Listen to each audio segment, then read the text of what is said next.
नमस्कार, अस्सलाम वालेकुम, सत श्री अकाल, जय झूलेलाल। मैं हूं जी प्रेम मटलानी और आप देख रहे हैं हालात हाजरा का प्रोग्राम। हकीकत ये है, इब्तदा में आपसे दरख्वास्त है, चैनल ज़रूर सब्सक्राइब करें। दोस्तों, कुछ रोज़ कबल हमने आपको बताया था कि किस तरह एक हेलीकॉप्टर हादसे में ईरान के साबिक सदर और जो आयतुल्ला अली ख़ामनेई के वारिस कहलाए जाते थे, इब्राहिम रईसी, उनका एक हेलीकॉप्टर हादसे में अज़रबैजान की सरहद पर ईरान के इलाके में हलाक हो गए। वो हादसे में हलाक हो गए। ये भी मैंने आपको बताया था कि किस तरह इसने कई लोगों का कत्ल करवाया जब ये ज़िंदा था।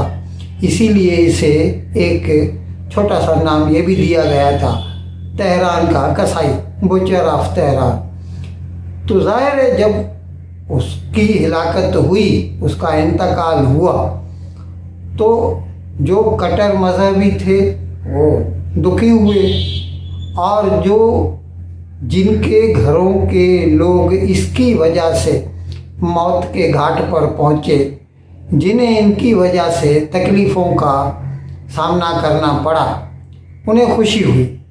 यानी मिक्स्ड रिएक्शंस दिखाई दिए।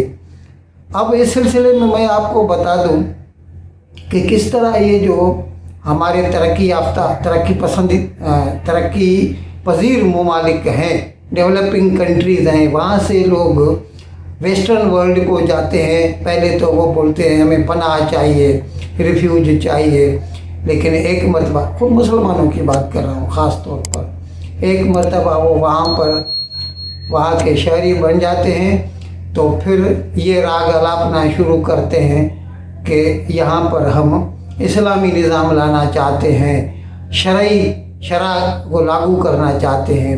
अब इस सिलसिले में मैं आपको बता दूं कि लंदन की कई मस्जिदों पर ऐसे कट्टरवादी जो ईरानी लोग हैं, मुल्ला टाइप, उनका कब्ज़ा है, और वहाँ पर ईरानियन रिवोल्यूशनरी गार्ड्स IRG जो है वो सिविलियन ड्रेसेस में वो रहते हैं, और किसी भी किस्म की जो डिसेंट होती है towards present regime of Iran, उसे वो ख़त्म करने की कोशिश करते हैं।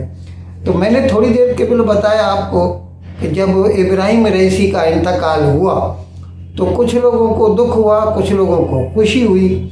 जिन लोगों को खुशी हुई, जिनके घरों के चश्मो चिराग इसकी वजह से बुझ गए थे, ऐसे लोगों ने लंदन में जुमे के रोज़, 2-3 रोज़ कबल की बात कर रहा हूँ, जुलूस निकाला।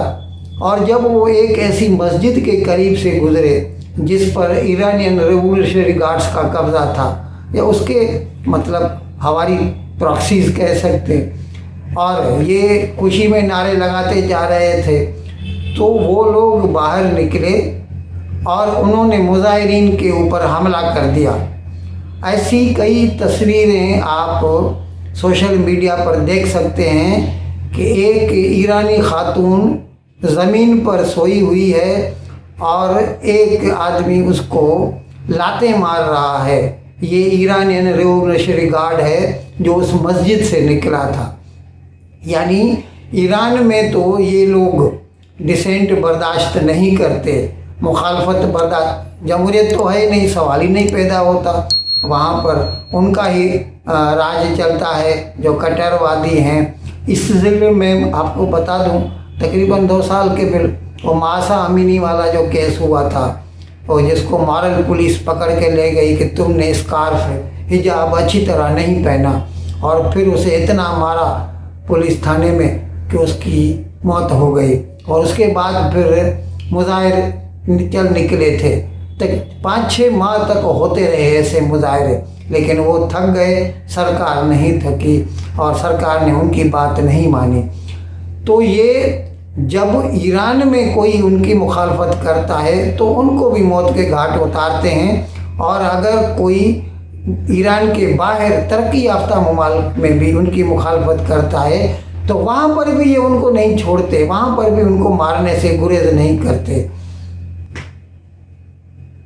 इसी तरह मैंने जो 2 रोज़ केबल प्रोग्राम किया था, मैंने आपको बताया था कि किस तरह मुत्तहिदा अरब अमारात UAE उन्होंने शहबाज शरीफ को यकीन दिलाया है, शेख मोहम्मद बिन ज़ैद अल नहयान, कि भाई हम $10 बिलियन की सरमायाकारी करेंगे पाकिस्तान में। जब मैंने ये खबर दी तो उसके साथ साथ मेरा तबसरा ये था कि किसी भी सरमायाकारी के लिए अमन अमान और पॉलिटिकल स्टेबिलिटी दोनों का होना अशद ज़रूरी है। अब पॉलिटिकल स्टेबिलिटी तो आप कह सकते हैं क्योंकि पाकिस्तान में तो मिलिट्री का राज है, भले ही सामने शक्ल कोई भी हो, इमरान हो, शहबाज शरीफ हो, नवाज शरीफ हो, कोई भी हो, हुक्म तो पीछे पर्दे के पीछे से चीफ ऑफ आर्मी स्टाफ का यानी इस वक्त जनरल आसिम मुनीर का चलता है। अब उसको छोड़िए, अब देखिए अमन अमान की बात। उसी वक्त मैंने कहा था कि पाकिस्तान में जो है ये जो कट्टरवादी हैं, जो किसी भी किस्म का जो है मजहबी मुखालफत बर्दाश्त नहीं करते, इस सिलसिले में मैंने ब्लास्फेमी कवानीन की भी बात की थी, सेक्शन 295 पाकिस्तान पिनल कोड, उसकी बात की थी। वो तो मैंने बताया था कि किस तरह उन्होंने श्रीलंकन एक मैनेजर था, उस सियालकोट के एक स्पोर्ट्स की फैक्ट्री में मैनेजर था, उसको ज़िंदा जला दिया था। तकरीबन 2 साल के बिल की बात है, इमरान खान के वक्त की बात है। अब इसी तरह का वाक़या कल फिर हुआ है। अभी देखिए पाकिस्तान कहता है मुझे सरमायाकारी चाहिए, बाहर वाले आके इधर सरमायाकारी करें, लेकिन हकीकत ये है कि पाकिस्तान में किसी भी बाहर वाले आदमी, हता कि पाकिस्तान में, अच्छा ये भी मैंने 1 साल के बिल का एक प्रोग्राम किया था, बताया था कि किस तरह फैसलाबाद के नज़दीक जरावाला में ईसाइयों के 38 चर्च जला दिए थे मुसलमानों ने, कट्टर मुसलमानों ने। अब इसी तरह का वाक़या कल फिर से हुआ है और ये सरगोदा में हुआ है। सरगोदा में एक ईसाई, उसकी फैक्ट्री थी, उसके ऊपर इल्ज़ाम लगाया गया कि इसने कुरान शरीफ के बेहुरमती की है। और बस किसी को क्या है, इल्ज़ाम लगा दो, सबूत देने की तो ज़रूरत नहीं है, क्योंकि वहाँ पर मॉब वायलेंस होता है, बात कोर्ट तक जाती ही नहीं तो होना ऐसा चाहिए कि पुलिस उसे गिरफ्तार करे, कोर्ट में चालान करे, केस चले और उसके ऊपर अगर ये बात साबित हो तो फिर उसे सज़ा दी जाए। लेकिन हुआ क्या, और ऐसा ही होता है हमेशा पाकिस्तान में। उसकी फैक्ट्री जला दी गई, उसका घर जला दिया गया, उसको इतना मारा गया कि वो मौत और ज़ीस्त के बीच में जंग लड़ रहा है, अस्पताल में है। ये है पाकिस्तान का अमन अमान। और ऐसे में पाकिस्तान कहता है कि मुझे सरमायाकारी चाहिए, और मुत्तहिदा अरब अमारात $10 बिलियन, सऊदी अरेबिया $25 बिलियन की सरमायाकारी करेगा। हमें तो नहीं लगता, जब तक सरकार अपना रिट साबित नहीं करती और इस किस्म के जो मॉब वायलेंस करते हैं उनकी बागें नहीं खींचती, तब तक हमें पाकिस्तान में सरमायाकारी होती नज़र नहीं आती। इन अल्फाज के साथ आज का प्रोग्राम ख़त्म करने की मैं आपसे इजाज़त चाहता हूँ, लेकिन विदाई लेने से पहले एक मरतबा फिर आपसे मेरी दरख्वास्त है कि जिस किसी साहब या साहबा ने अब तक हमारे इस चैनल को सब्सक्राइब नहीं किया, अज़राए करम इसको जल्द से जल्द सब्सक्राइब करें, प्रोग्राम को लाइक करें, शेयर करें और घंटी का बटन दबाना न भूलें। बहुत बहुत शुक्रिया। खुदा हाफिज़।